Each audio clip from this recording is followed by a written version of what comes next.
Salam, selamat pagi anak-anakku kelas 2. Ya, berjumpa lagi dalam pelajaran pendidikan agama Kristen dan budi pekerti.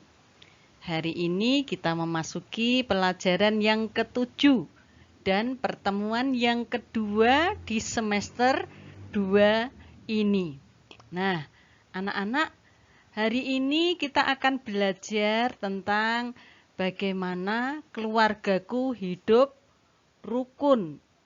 Ya, sebelum kita melanjutkan untuk pembelajaran hari ini, kabar anak-anak tentunya semuanya sehat ya?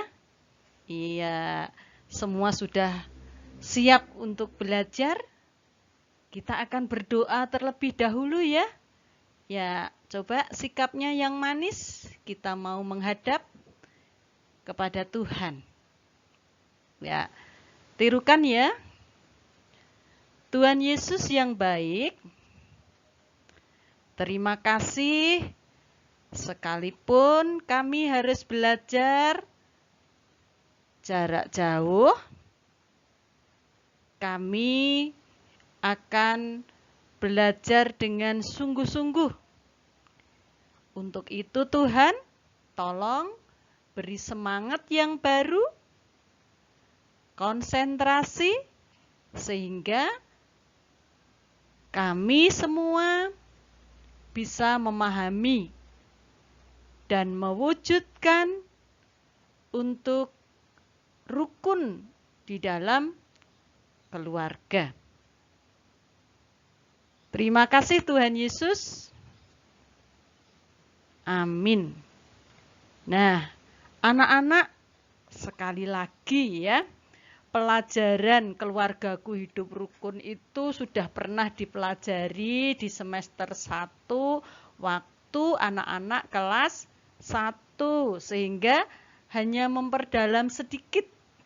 Untuk itu, seperti tugas yang sudah anak-anak kerjakan di pertemuan pertama, tentang menyebutkan kegiatan atau perbuatan yang dilakukan bersama-sama keluarga yang menunjukkan hidup rukun, ya, sudah kalian kerjakan dengan baik, semua hasilnya bagus.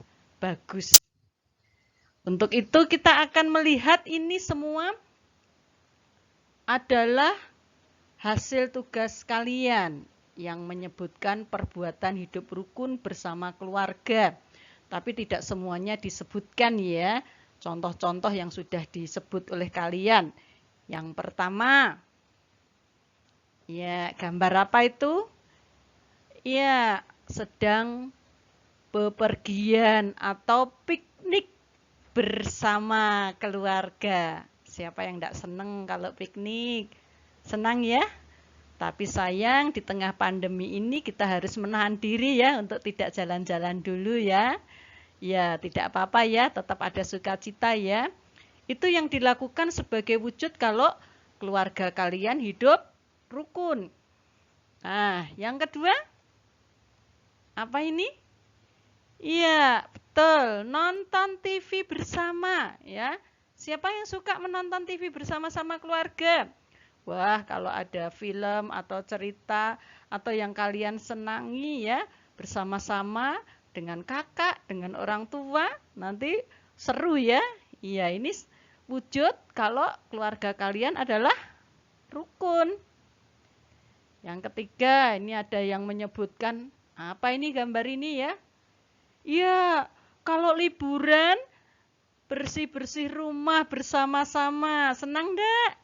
Iya, beres-beres, merapikan rumah supaya bersih dan rapi. Kalau nggak rukun, kalian pasti nggak mau ngerjakan. Ya, ini wujud kalau kalian rukun. Yang berikutnya, wow, keluarga besar ini. Apa ya?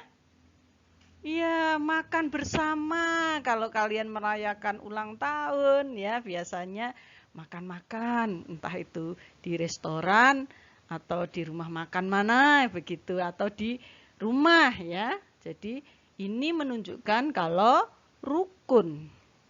Nah, berikutnya apa ini? Ya, bersama kakak atau bersama adik, kalian belajar bersama. Ini juga wujud rukun.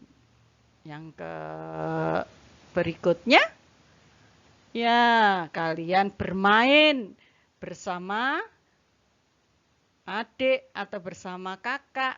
Kemudian orang tua kalian sedang duduk bersama, ngobrol gitu ya.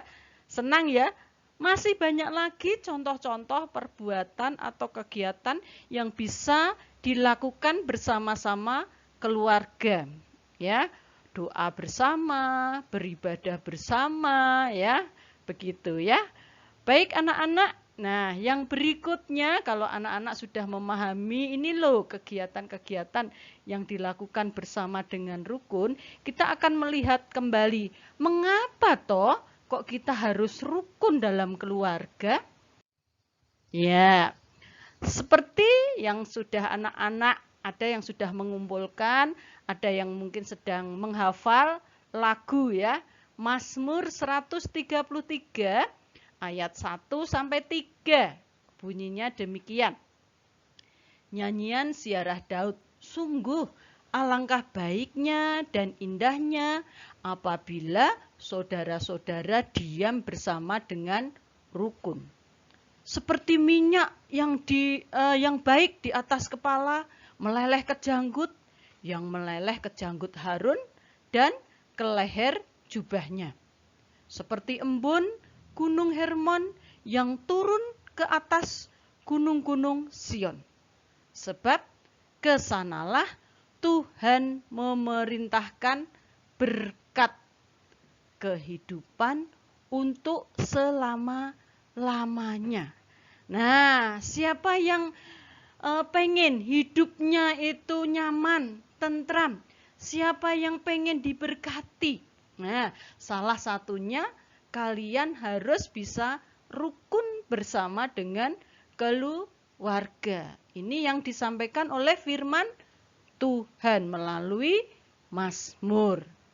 Nah, anak-anak, sebagaimana kemarin sudah diberi contoh lagunya. Nah, saat ini diingatkan lagi yang belum mengumpulkan rekaman voice note tentang lagu ini, coba ya mengikuti dari rumah ya.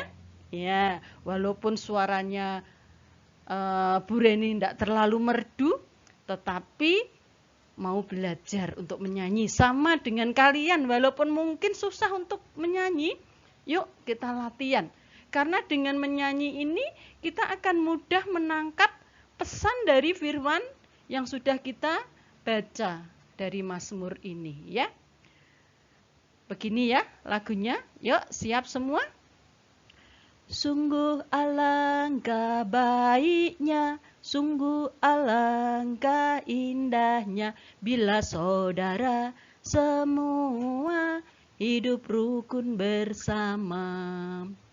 Sungguh alangkah baiknya, sungguh alangkah indahnya, bila saudara semua hidup rukun bersama.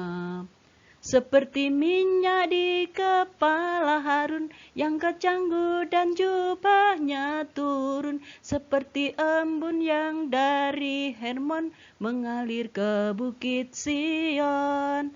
Sebab kesanalah Allah memerintah agar berkat-berkat-Nya tercurah, serta memberikan anugerah untuk selama-lamanya. Nah, begitu ya. Nah, anak-anak sudah banyak yang mengumpulkan suaranya bagus-bagus. Nah, beda dengan suaranya Bu Reni ya, tidak terlalu bagus. Tapi yang penting bagaimana anak-anak berusaha untuk menyanyikan ini dengan baik dan dengan sungguh-sungguh. Nah, lagu ini ada maknanya loh anak-anak. Kenapa ya kok kalau kita hidup rukun dikatakan seperti minyak di kepala Harun? Nah, perhatikan semuanya. Seperti minyak. Apa sih arti minyak itu? Menurut anak-anak, bisa minyak wangi. Biar apa? Ayo. Biar harum tentunya ya. Kalau kalian pakai minyak wangi, entah itu juga minyak rambut biar wangi, anak-anak lebih pede, lebih yakin gitu ya. Artinya ini harum, keharuman. Kalau kita hidup rukun itu membawa suasana harum ya. Kemudian tentram ya. Ada ketentraman ya, tidak marah-marah, tidak jengkel-jengkel ya. Kemudian ya, minyak itu dipakai untuk menguduskan. Artinya ketika kita hidup rukun, kita itu juga dikuduskan atau dibenarkan oleh Allah. Nah, ketika kita hidup rukun, kemurahan Tuhan itu tercurah atas kita. Nah, kemudian anak-anak, kok seperti minyak yang meleleh ya. Kemudian seperti embun. Anak-anak tahu embun ya? Biasanya muncul kapan? Pagi hari ya. Embun itu cuma tetesan tes-tes. Tapi kok Tuhan katakan dari gunung ya. Hermon kok ke gunung Sion atau ke bukit Sion ya. Embun itu pagi hari menandakan kesejukan, kesegaran ya. Jadi kalau kita rukun itu seger suasananya, sejuk gitu ya, damai. Nah, kok dari Gunung Hermon ke Bukit Sion? Kan mustahil ya, tidak mungkin ya. Bagaimana ini maksudnya? Ya, artinya anak-anak, ketika kita hidup rukun, ada kesatuan, itu akan mampu memindahkan embun setetes yang ada di gunung sampai ke Bukit Sion. Ya, itu ibarat seperti apa anak-anak? Seperti sapu lidi. Sapu lidi kalau satu, itu kan nggak terlalu bermanfaat ya. Susah untuk membuang sampah ya, untuk menyapu ya. Tapi kalau banyak dijadikan satu, ya, seperti ini, nah itu akan mudah membuang sampah yang berserakan. Ya, sama halnya dengan kita, kalau kita dalam keluarga itu hidup rukun, itu akan tercipta sebuah kekuatan yang akhirnya membuat kita tetap bertahan. Ya, kita bisa menghadapi berbagai situasi yang tidak enak, tidak nyaman bersama-sama. Oleh karena kita rukun, kita akan bisa menikmati ketentraman, kesejukan. Begitu ya anak-anak? Ya, berarti anak-anak senang enggak kalau rukun? Senang ya? Suasananya damai ya. Iya. Nah, beberapa contoh keluarga rukun dalam Alkitab, siapa yang tahu? Ya, yang sering, yang gampang kita ingat adalah keluarga siapa ini? Iya, keluarga Nuh. Yang sedang apa ya? Keluarga Nuh pada waktu membuat bahtera. Mereka bersama-sama, bekerja bersama-sama. Kalau tidak rukun, mereka tidak saling membantu, tidak mau saling menolong. Sehingga akhirnya bisa terwujud bahtera. Berikutnya, iya, keluarga Ibu Hana sama Samuel ya.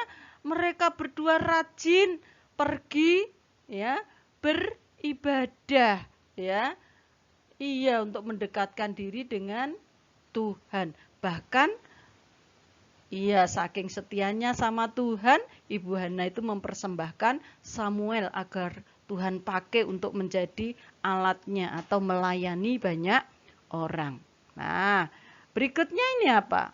Iya, ini keluarga Abraham dan Ishak ya. Ini juga rukun. Mereka bergandengan tangan untuk pergi mempersembahkan sesuatu. Padahal yang dipersembahkan adalah Ishak ya.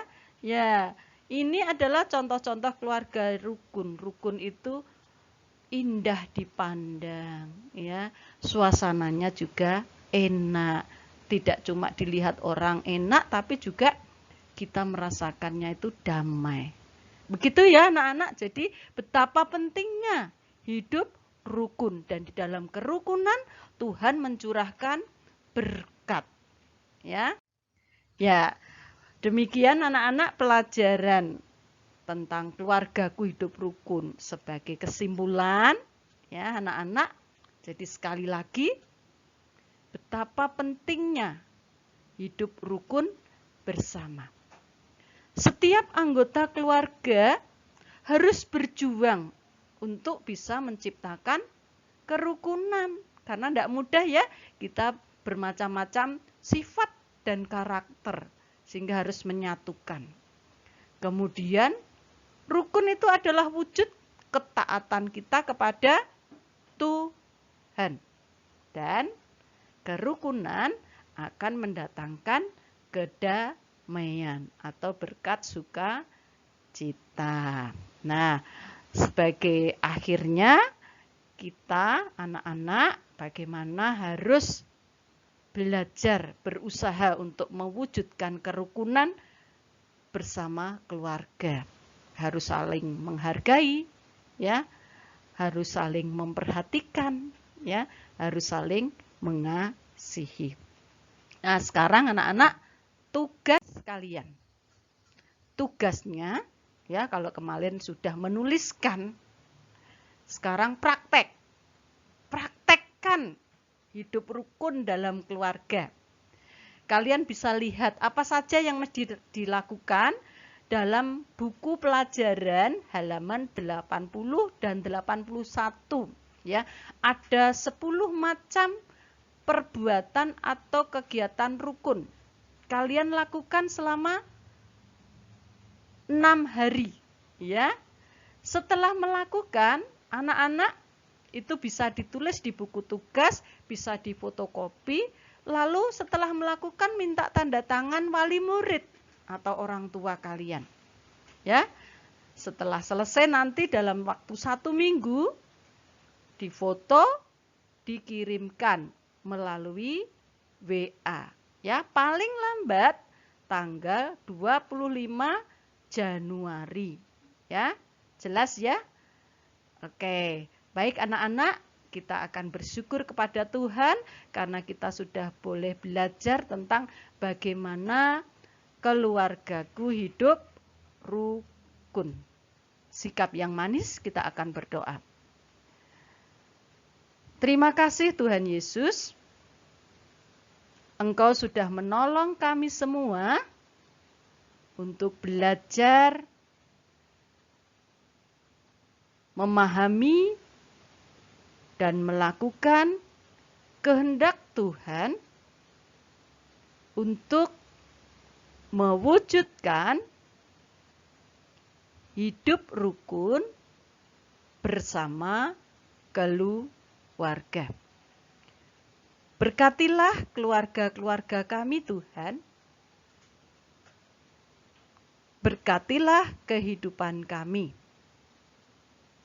Di dalam nama Tuhan Yesus, kami berdoa. Amin. Terima kasih anak-anak sudah mengikuti pelajaran dengan baik, dengan tertib, dan selamat mengerjakan tugas praktek hidup rukun, dan Tuhan Yesus memberkati. Amin.